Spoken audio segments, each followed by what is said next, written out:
زازان نام کا نا گویا تھا، آواز بڑی سریلی تھی۔ شراب خانے میں جب محفلیں سجتی تھی تو معاذ اللہ وہ گانے گایا کرتا تھا، سریلی آواز تھی۔ حضرت عبداللہ ابن مسعود حضور کے صحابی، حضور نے فرمایا عبداللہ ابن مسعود اسی طرح قرآن پڑھتے ہیں جس طرح میرے اوپر نازل ہوا تھا۔ عبداللہ ابن مسعود نا چھوٹا قد اور پتلی پتلی ٹانگیں تھی حضرت عبداللہ ابن مسعود کی۔ ایک دن درخت پہ چڑھے ہوئے تھے تو کچھ لوگوں نے نا، بچے کرتے ہیں نا مذاق، معاذ اللہ کچھ نے کہا کتنی پتلی ٹانگیں۔ اللہ کے محبوب علیہ السلام نے فرمایا قیامت کے دن عبداللہ ابن مسعود کی ٹانگوں کا وزن احد پہاڑ سے بھی زیادہ ہوگا۔ زبردست صحابی ہے، اور حضور نے فرمایا میں نے جس کو گورنر بنایا، کسی جگہ امیر بنایا، مشورہ کر کے بنایا، اگر میں کسی کو بغیر مشورے کے امیر بناتا تو عبداللہ ابن مسعود کو بناتا۔ حضرت عبداللہ ابن مسعود گزر رہے تھے تو وہ جو زازان نام کا گویا تھا وہ گانے گا رہا تھا، سریلی آواز کانوں میں آئی، کھڑے ہو کے کہنے لگے کون ہے؟ کہا جناب زازان نام کا گویا ہے۔ مصطفیٰ کریم کے شانوں والے غلام کی زبان سے لفظ نکلے، کتنی سونی آواز ہے، کاش یہ قرآن پاک کی تلاوت کرتا۔ اللہ اکبر، کاش کوئی ایسا ہو تو صحیح جو ہمیں کہے کہ کاش یار تو قرآن پڑھتا، کتنی سونی آواز ہے، کاش تو نعت پڑھتا۔ کوئی کہے تو صحیح، کوئی کہتا ہی نہیں، کوئی کہتا ہی نہیں کتنا سونا چہرہ ہے، کاش اس پہ داڑھی ہوتی، کوئی کہتا ہی نہیں میری ملت کے جوانوں۔ حضرت عبداللہ ابن مسعود کہنے لگے کاش یہ قرآن پاک پڑھتا، یہ کہہ کے چلے گئے۔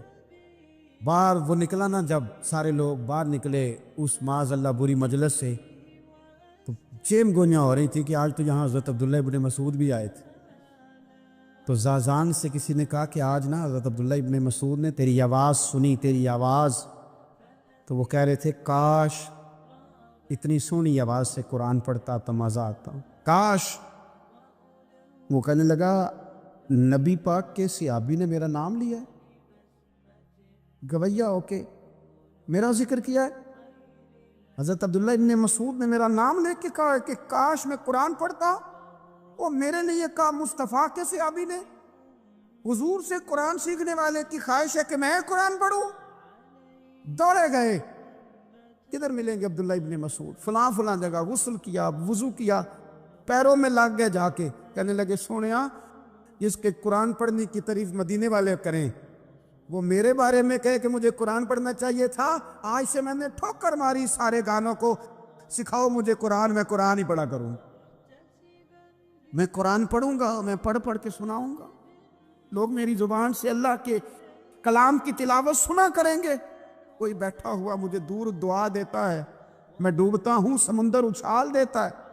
دیکھیں نا، انسان پر اگر کوئی شخص نیکی کر دیتا ہے، احسان کر دیتا ہے، تو انسان اس کے سامنے پھر گردن نہیں اٹھا سکتا، یار یہ میرے مشکل وقت کا دوست ہے، اس نے میرے ساتھ نیکی کی، کبھی بھی گردن نہیں اٹھائے گا، جھکا کے رکھے گا۔ تو اگر عام کوئی نیکی کر دے تو اس کے سامنے انسان کبھی گردن نہیں اٹھاتا، تو جو رب ساری نعمتیں عطا فرمائے، جو کہے کہ تیری تخلیق میں نے کی، تجھ سے پہلوں کو بھی پیدا میں نے کیا، تیرے لیے زمین کا بچھونا بھی میں نے بچھایا، آسمان کی چھت بھی میں نے لگائی، تیرے لیے زمین سے ساری اناج کو، پھل کو، کھیتیوں کو نکالا بھی تیرے لیے، اب تو اس طرح کر کہ تو میری عبادت کر، تو میری بارگاہ میں جھک جا۔ بہت سارے نشے لوگوں کو لگے ہوئے ہوتے ہیں، ہر آدمی کوئی نہ کوئی نشہ کرتا ہے، کوئی دولت کا کرتا ہے، کوئی شہرت کا کرتا ہے، کوئی اپنی تعریف کا نشہ کرتا ہے، دو چار لوگوں سے تعریف سن کے مطمئن ہو جاتا ہے۔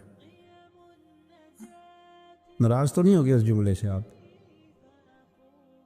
کرتے ہیں لوگ دولت کا نشہ بھی، یہ جب نقصان ہوتا ہے تو بندے بیمار نہیں ہو جاتے، پیسے ڈوب جاتے ہیں تو لوگ بیمار نہیں ہو جاتے، تو اس کا مطلب یہ ہوتا ہے کہ نشہ ٹوٹ گیا ہے۔